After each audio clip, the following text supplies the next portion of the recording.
नमस्कार, मैं मनीष स्वागत करता हूं आपको अपने इस यूट्यूब चैनल पे। दोस्तों, हम आज एनटीपीसी के जो 5th फेज के डॉक्यूमेंट वेरिफिकेशन हैं उस मुद्दे पे बात करेंगे कि कब तक होने की संभावनाएं हैं। एक दो दिन पहले कुछ नोटिस आपको देखने को मिली कि प्रोसेस चालू है। अब इससे स्टूडेंट को ही फ़ायदा होगा। जिस तरीके से बोला गया है कि 6th फेज का जो डीवी मेडिकल है उसके बाद ही आपका 5th फेज का होगा। तो कब तक होने की संभावनाएं हैं, यही इस वीडियो में हम चर्चा करेंगे। चैनल पे नए हैं तो सब्सक्राइब कर लीजिएगा। एज ए रेलवे एम्प्लॉई और बहुत सारे कंपटीशन देने के बाद जो मेरा भी एक्सपीरियंस है वो मैं आप तक शेयर करता हूं और हो सके तो भरसक प्रयास करता हूं कि चीज़ें जो घटित हुई है और एक्सपीरियंस के आधार पे जो हो सकती है वही सब चीज़ें मैं आपको बताऊं। तो चैनल को सब्सक्राइब कर लीजिएगा। चलिए, तो मैं बात कर रहा था कि जो आपका 5th फेज का डीवी का शेड्यूल है वो कब से मतलब कि डीवी होना चालू हो जाएगा। देखिए, अगर हम बात करें कि अभी 6th फेज का जो डीवी चल रहा है और बहुत सारे जोन का अभी लिस्ट भी नहीं आया है, जैसा कि मैंने टेलीग्राम पे भी शेयर कर दिया है कौन कौन से जोन का लिस्ट आया है और कौन कौन से जो जोन है वो कितने से कितने डेट के बीच वो करा रहे हैं, वो पूरा आंकड़ा आपको टेलीग्राम पे शेयर कर दिया है। तो नीचे डिस्क्रिप्शन बॉक्स में भी उस टेलीग्राम का लिंक शेयर कर दूंगा और कमेंट बॉक्स में भी पिन कर दूंगा, तो वहाँ से जाके आप चेक कर लीजिएगा कि कौन से जोन का अभी डीवी चल रहा है, कौन से जोन का जो डीवी है वो कब से कब तक है और कौन से जोन का अभी तक डीवी नहीं लिस्ट आई है। ठीक है, तो ज़्यादा है नहीं, गोरखपुर जैसे हो गया, मुंबई हो गया, ये सब का अभी 6th फेज का जो डीवी लिस्ट है वो नहीं आई है और जल्द ही आ जाएगी। लेकिन वहाँ पे अगर हम बात करें कि कब तक मैक्सिमम गया है डीवी की, तो बेंगलोर का 3 से 4 नवंबर के बीच तक गया है। तो आप मान के चलो कि मिड नवंबर तक आपके जो भी 6th फेज के शेड्यूल हैं वो सबके ख़त्म हो जाएंगे, यानी कि जो नहीं भी आए हैं उनका भी अगर आता है तो नवंबर के मिड तक चलेगा। और उसके बाद आप कह सकते हैं कि 5th फेज का, जैसा कि फेज वाइज आपके एग्ज़ाम हुए एनटीपीसी का, या आप कह सकते हैं ग्रुप डी का फेज वाइज, जैसे ही एक फेज ख़त्म होता था तो दूसरा फेज चालू हो जाता था। तो उसी तरीके से यहाँ पे डीवी का भी सिनेरियो रहेगा। आपके मिड नवंबर से मिड नवंबर अगर मैक्सिमम जाता है तो 20th जो आपके नवंबर है उससे आपको 5th जो आप कह सकते हैं कि जो लेवल है उसका डीवी का आप कह सकते हैं बहुत सारे जोन का धीरे धीरे निकलना चालू हो जाएगा और 20 से लगभग बहुत सारे जोनों का स्टार्ट हो जाएगा। तो ये है कि अगर 20 से चलता है तो आप मान के चलो कि नवंबर वो 20 से 10 दिन और दिसंबर कम से कम। तो देखिए, शुरुआत में आप देख सकते हैं कि जो चला है आपके वो तकरीबन से तकरीबन आप मान के चलो कि अक्टूबर पूरा चला, फिर नवंबर के 20 यानी कि पौने 2 महीने के अराउंड आपके 6th फेज के चले और उसमें तो ज़्यादा बच्चे हैं तो 2 महीने तो मिनिमम लगेंगे ही। तो यानी कि आपके 20 नवंबर से 20 जनवरी तक, या आप कह सकते हैं 25 जनवरी तक, इस तरीके से 5th जो डीवी है 5th लेवल के वो चलेंगे। उसके बाद 4th लेवल के होंगे, फिर 3rd 2, फिर इस तरीके से चीज़ें ख़त्म होगी। तो आप मान के चलो कि ये टोटल प्रोसेस करने में 2023 का फरवरी से मार्च तक जा सकता है।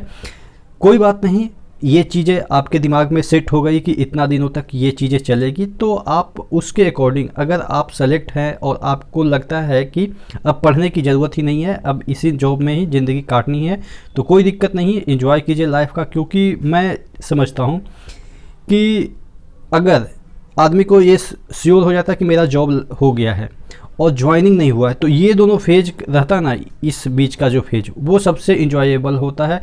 और जैसे ही नौकरी में चले जाते हैं तो आप चीज़ें आप बंध जाएंगे, जैसा कि मेरे साथ हुआ है। अब क्या होता है ना कि आप ड्यूटी आवर में हमेशा रहेंगे या फैमिली प्रेशर होगा, शादी का, अभी तो आप लोग का शादी नहीं हुआ होगा तो शादी का फिर प्रेशर हो जाएगा कि शादी करना है, क्योंकि एज भी बहुत हो गए होंगे बहुत सारे लोगों का। क्योंकि अब मैं समझता हूँ कि यही जो अगर एनटीपीसी की बात करें तो 3 से 4 साल हो गए, तो बहुत सारे लोगों का शादी इसी वजह से रुका होगा। तो बहुत सारे आपके कठिनाइयाँ फिर चालू हो जाएगी। वो अलग बात है कि अभी कठिनाइयाँ एकेडमिक से रिलेटेड है, यानी कि जॉब से रिलेटेड है। इन फ्यूचर कठिनाइयाँ कुछ और हो जाएगी, फैमिली का प्रेशर हो जाएगा या कुछ कमाने का। जैसे ही आप 20-25 हज़ार कमाने लगेंगे, स्टार्टिंग में तो वही होता है ना कि 25 से 30 हज़ार जो भी मिलता है, तो उसके बाद मतलब कि अच्छे पोस्ट पे ना हो तो मिडिल क्लास पोस्ट पे है, जैसे अगर एसएम ना हो या छोटे मोटे और भी पोस्ट है तो 30-35 हज़ार के अराउंड मिलेंगे।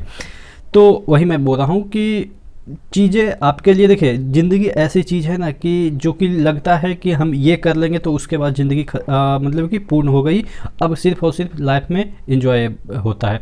लेकिन ऐसा नहीं होता। एक कठिनाइयाँ जैसे ही पार करते हैं तो दूसरी कठिनाइयाँ आपका इंतज़ार कर रहा होता है।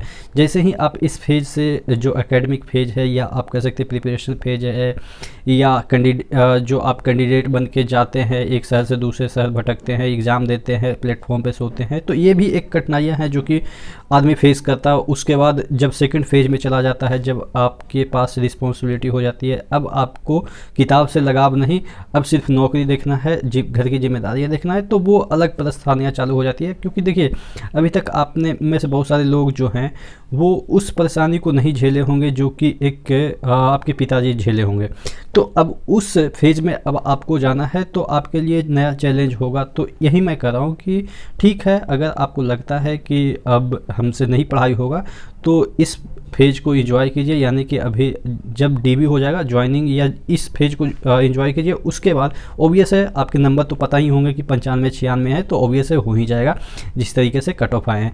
लेकिन अगर आपको लगता है कि नहीं आगे पढ़ने की आवश्यकता है, इससे कुछ नहीं होगा, हमें बीपीएससी करना है, या स्टेट किन्हीं लोगों का जो हुआ भी होगा आपके 6th फेज का या 5th फेज का होगा, तो वो चेन्नई में ज्वाइन करेंगे, तो उनको लगता है कि नहीं अब चेन्नई तो काफ़ी दूर रहना पड़ेगा, कैसे क्या होगा, तो उनको लगता है कि अब स्टेट में हमको आना है, तो स्टेट की प्रिपरेशन कर दीजिए। देखिए मैं भी जब इस चीज़ को फेस किया कि शुरुआत में कि कहीं भी जॉब मिल जाएगा कर लेंगे, उसके बाद जब जॉब हो गई आसाम में तो अब लगने लगा कि नहीं यार, ये कोई भी छोटा भी जॉब हो लेकिन हो अपने गृह राज्य में, यानी कि बिहार में हो। तो उसके बाद लगता है कि यार टेक्नीशियन होने के बावजूद लगता है कि अब ग्रुप डी अगर हमको बिहार में हो जाता तो अच्छी बात होता। तो इस तरीके की मेंटेलिटी आपको समय समय पे आएगी, तो आप स्टार्ट कर दीजिए अभी से। जितने भी आपके होम स्टेट की वैकेंसी निकल रही है उसको ट्राई करने की कोशिश कीजिए, क्योंकि देखिए कहीं भी आप बाहर रहते हैं तो 10,000 का मतलब कि मिनिमम एक्सपेंस का जो डिफरेंस है वो आ ही जाता है। आप अपने गृह राज्य में रहेंगे तो 10,000 आप सेव कर सकते हैं, अदर राज्य में रहेंगे तो 10,000 एक्सपेंस आपको एवरेज हो ही जाता है।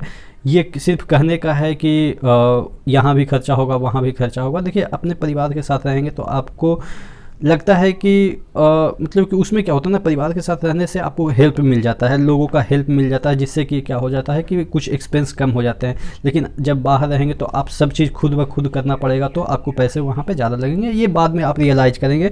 तो वही मैं कह रहा हूँ कि आप अपने अकॉर्डिंग अभी इस फेज को एंजॉय कीजिए या उसको यूटिलाइज कीजिए। ठीक है, आशा करते हैं चीज़ें समझ में आई होगी। नेक्स्ट वीडियो में और कुछ टॉपिक के साथ हम मुलाकात करते हैं। चैनल पे नए हैं तो सब्सक्राइब कर लीजिएगा। नेक्स्ट वीडियो में तब तक के लिए जय हिंद।